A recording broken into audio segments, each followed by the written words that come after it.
Welcome friends, today we will discuss about peripheral arterial disease. Peripheral arterial disease has been estimated to affect about 20% of individuals aged 55 to 75 years in the UK. Only 25% of patients present with symptoms, the most common of which is intermittent claudication. About 1 to 2% of patients with intermittent claudication per year progress to a point where amputation and/or revascularization are required. However, the annual mortality rate of people with intermittent claudication is about 5%, which is 2 to 3 times higher than the general population of the same age and gender. The cause of death is typically an myocardial infarction or stroke, reflecting the fact that intermittent claudication nearly always occurs in association with widespread atherosclerosis. Now the pathogenesis. In developed countries, almost all peripheral arterial disease is due to atherosclerosis, and the risk factors are the same as described in patients with coronary artery disease. As with coronary artery disease, plaque rupture is responsible for the most serious manifestations of peripheral arterial disease and not infrequently occurs in a plaque that hitherto has been asymptomatic.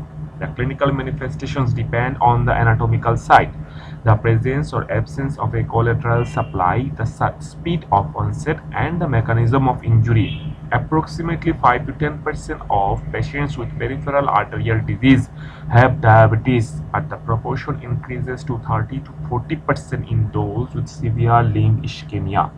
The mechanism of peripheral arterial disease in diabetes is atheroma, affecting the medium-sized to large arteries rather than obstructive microangiopathy, and so diabetes is not a contraindication to lower limb revascularization.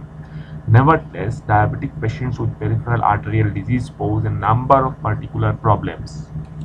Now the clinical features. Symptomatic peripheral arterial disease affects the legs about 8 times more commonly than the arms. Several locations may be affected, including the aortoiliac vessels, the femoropopliteal vessels, the infrapopliteal vessels.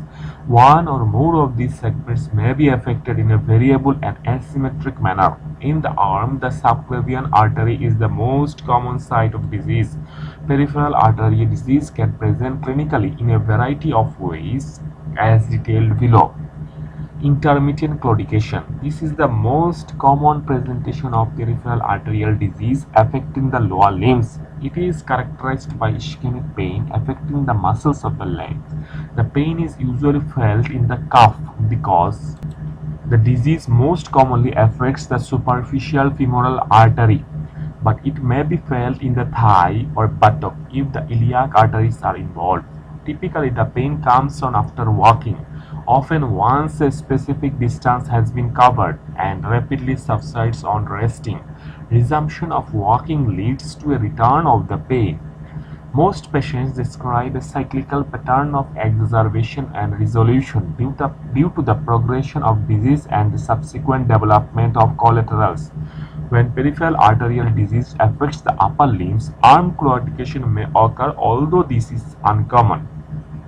Now, critical limb ischemia. Critical limb ischemia is defined as rest pain requiring opioid analgesia and/or ulceration or gangrene that has been present for more than 2 weeks in the presence of an ankle BP of less than 50 mm mercury.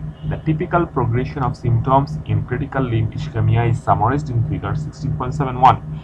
Rest pain only with ankle pressures above 50 mm mercury is known as subcritical limb ischemia. The term severe limb ischemia is used to describe the situation where either critical limb ischemia and subacute critical limb ischemia occurs, whereas intermittent claudication is usually due to single segment plaque.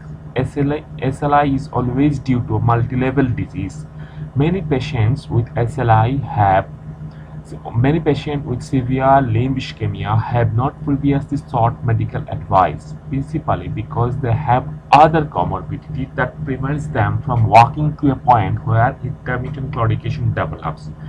Patients with severe limb ischemia are at high risk of losing their limbs and sometimes their life in a matter of weeks or months without surgical bypass or endovascular revascularization by angioplasty or stenting. Treatment of these patients is difficult, however, because most are elderly with extensive and severe disease and significant multisystem comorbidities. Now, acute limb ischemia. This is most frequently caused by acute thrombotic occlusion of a pre-existing stenotic arterial segment, thromboembolism, and trauma that may be iatrogenic. The typical presentation is with paralysis, inability to wiggle toes or fingers, and paresthesia, loss of light touch over the dorsum of the foot or hand, and the so-called PS of acute ischemia. These features are non-specific, however, and inconsistently related to its severity. Pain on squeezing the calf indicates muscle infarction and impending irreversible ischemia. All patients with suspected acutely ischemic limbs must be discussed immediately with a vascular surgeon. A few hours can make the difference between death or amputation and complete recovery of limb function. If there are no contraindications, acute aortic dissection or trauma, particularly head injury, and intravenous bolus of heparin 3000 to 5000 units should be administered to limit propagation of thrombus and protect the collateral circulation. Distinguishing thrombosis from embolism is frequently difficult but is important because treatment and prognosis are different. Acute limb ischemia due to thrombosis in situ can usually be treated medically in the first instance with intravenous heparin. Targeted activated partial thromboplastin time (APTT) is 2 to 3.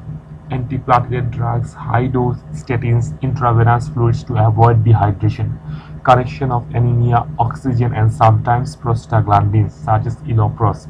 Embolism will normally result in extensive tissue necrosis within 6 hours unless the limb is revascularized. The indications for thrombosis, if any, remain controversial. Irreversible ischemia mandates early amputation or palliative care. Now, atheroembolism. This may be a presenting feature of peripheral arterial disease affecting the subclavian arteries. The presentation is with blue fingers, which are due to small emboli lodging in digital arteries. This may be confused with Raynaud's phenomenon, but the symptoms of atheroembolism are typically unilateral rather than bilateral as in Raynaud's. Subclavian stele. This can be a feature of peripheral arterial disease affecting the upper limbs. The presentation is with the dizziness, cortical blindness, and or collapse, which occurs when the arm is used and is thought to be caused by diversion or a steal of blood from the brain to the limbs via the vertebral artery. Now, the factors influencing the clinical manifestations of peripheral arterial disease. The factors are anatomical site, collateral supply, speed of onset, mechanism of injury, hemodynamic. Among the anatomical side, cerebral circulation include TIA, amaurosis fugax, vertebrovascular insufficiency, renal arteries, hypertension and renal failure. Mesenteric arteries, mesenteric angina, acute intestinal ischemia. Limbs, legs more than arms, intermittent claudication, critical limb ischemia, acute limb ischemia. Collateral supply. In a patient with a complete circle of Willis, occlusion of one carotid artery may be asymptomatic. In a patient without cross circulation, stroke is likely. Speed of onset. When peripheral arterial disease develops slowly, a collateral supply will develop. Sudden occlusion of a previously normal artery is likely to cause severe distal ischemia. Mechanism of injury. Now the mechanism of injury, hemodynamic. Plaque must reduce arterial diameter by 70%. That is critical stenosis to reduce flow and pressure at rest. On exertion, a moderate stenosis may become critical. This mechanism tends to have a relatively benign course due to collateralization. Thrombotic. Occlusion of a long-standing critical stenosis may be asymptomatic due to collateralization. However, acute rupture and thrombosis of a non-hemodynamically significant plaque usually has severe consequences. Atheroembolic symptoms depend on embolic load and size. Carotid, TIA, amaurosis fugax or stroke, and peripheral arterial, blue toe or finger syndrome, plaque are common examples. Thromboembolic, usually secondary to atrial fibrillation. The consequences are usually dramatic as the thrombus load is often large and occludes a major, previously healthy, non-collateralized artery suddenly and completely. Now, peripheral vascular disease in diabetes. The feature is arterial calcification, spuriously high ABPI, ankle brachial pressure index due to incompressible ankle vessels, inability to clamp arteries for the purposes of bypass surgery, resistant to angioplasty, immunocompromised, prone to rapidly spreading cellulitis, gangrene, and osteomyelitis. Multisystem arterial disease, coronary and cerebral arterial disease increase the risk of intervention. Distal disease, diabetic vascular disease has a predilection for the calf vessels, although vessels in the foot are often spared. Performing a satisfactory bypass or angioplasty to these small vessels is a technical challenge. Sensory neuropathy, even severe ischemia and/or tissue loss may be completely painless. Diabetic patients often present late with extensive destruction of the foot. Loss of proprioception leads to abnormal pressure loads and worsens joint destruction, that is Charcot joints. Motor neuropathy, weakness of the long and short flexors and extensors leads to abnormal foot architecture, abnormal pressure loads, callus formation and ulceration. Autonomic neuropathy leads to a dry foot deficient in sweat that normally lubricates the skin and is antibacterial. Scaling and fissuring create a portal of entry for bacteria. Abnormal blood flow in the bones of the ankle and foot may also contribute to osteopenia and bony collapse. Now, symptoms and signs of acute limb ischemia. The symptoms and signs: pain, pallor, pulselessness due to may be absent in complete acute ischemia and can be present in chronic ischemia. Perishing cold, unreliable as the ischemic limb takes on the ambient temperature. Paraesthesia, paralysis, important features of impending irreversible ischemia. Now, the relationship between progressive night pain and development of tissue necrosis by tissue ischemia. Pain develops typically in forefoot about an hour after patient goes to bed because beneficial effects of gravity on perfusion are lost. Patient's blood pressure and cardiac output fall during sleep. Severe pain awakens patient. Pain relieved by hanging limb out of bed. In due course, patient has to get up and walk about, with resulting loss of sleep. Patient takes to sleeping in chair, leading to dependent edema. Interstitial tissue pressure is increased, so arterial perfusion is further reduced. Vicious circle of increasing pain and sleep loss.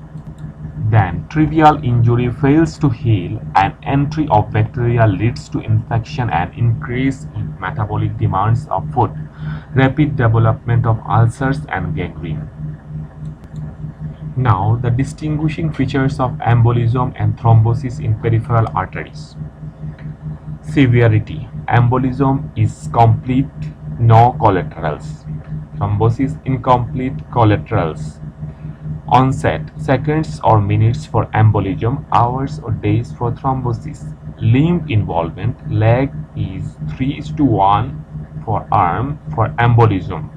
For thrombosis, leg is 10 times from arm. Multiple sites. For embolism, up to 15%. Thrombosis is rare. Embolic source present, usually atrial fibrillation in embolism. In thrombosis, embolic source is absent. Previous qualification is absent for embolism and present in thrombosis. Palpation of artery, soft tender for embolism. Heart calcified in thrombosis. Bruit is absent in embolism, present in thrombosis. Contralateral leg pulses present in embolism, absent in thrombosis. Diagnosis is clinical for embolism, angiography for thrombosis. Treatment is embolectomy and warfarin for embolism, medical bypass and thrombolysis for thrombosis. Prognosis: loss of life is more than loss of limb for in embolism. For thrombosis, loss of limb is more than loss of life. Now, the clinical features of chronic lower limb ischemia: pulses diminished or absent. Bruits denote turbulent flow but bear no relationship to the severity of the underlying disease. Reduced skin temperature, pallor on elevation and rubor on dependency, that is Berger's sign. Superficial veins that feel sluggishly and empty, gutter on minimal elevation, muscle wasting, skin and nails dry, thin and brittle, loss of hair. Now the investigations.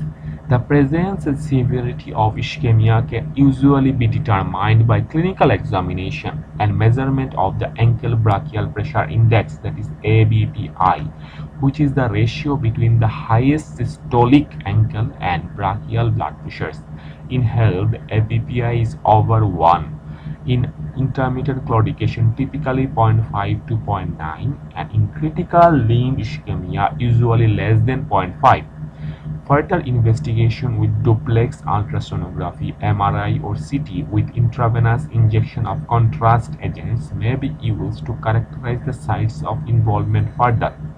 Intra-arterial digital subtraction angiography (IADSA) is usually reserved for those undergoing endovascular revascularization. Other investigations should include a full blood count to look for evidence of treatable secondary causes such as thrombocythemia, measurement of lipids to check for evidence of hyperlipidemia, and measurement of blood glucose to check for evidence of diabetes. Now the management.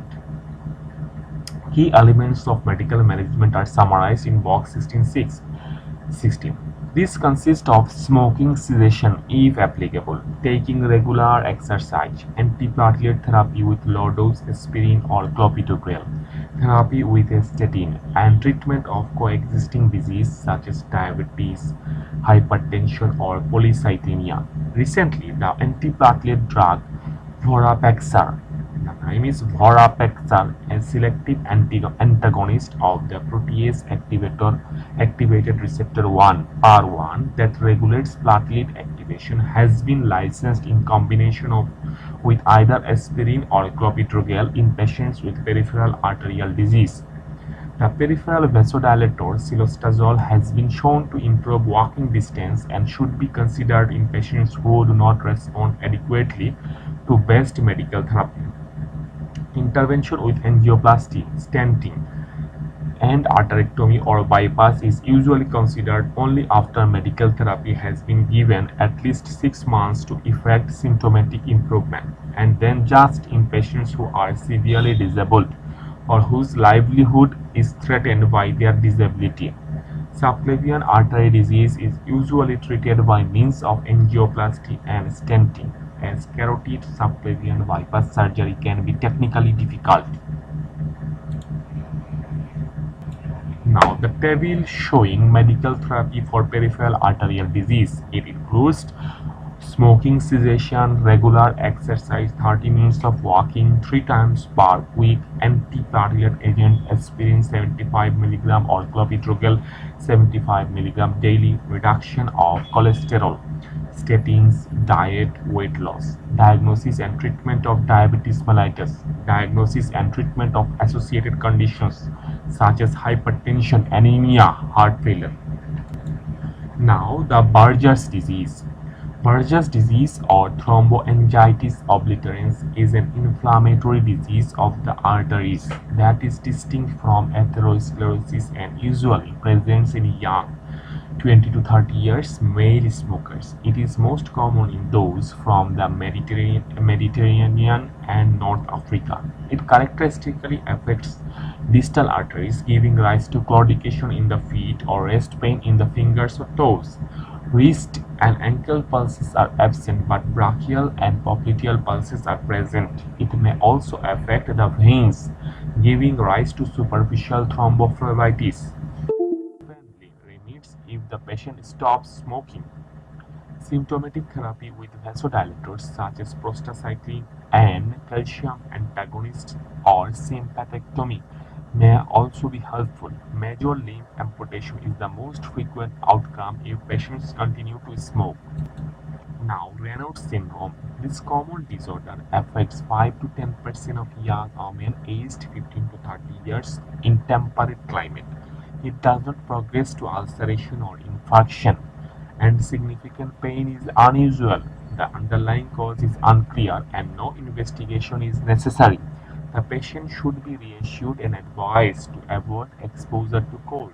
Usually, no other treatment is required, although vasodilators such as nifedipine may be helpful if symptoms are troublesome. More severe Raynaud syndrome can also occur in association with digital ulceration in patients with connective tissue disease.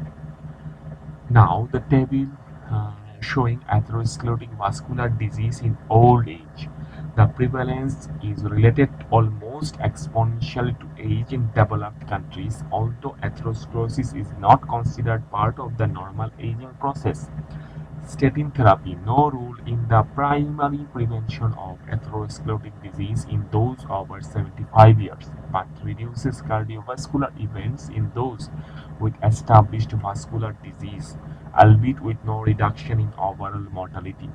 Presentation in the frail, frequently with advanced multisystem arterial disease along with a host of other comorbidities. Intervention in the frame. In those with extensive disease and limited life expectancy, the risk of surgery may outweigh the benefits, and symptomatic care is all that should be offered. Thank you, friends.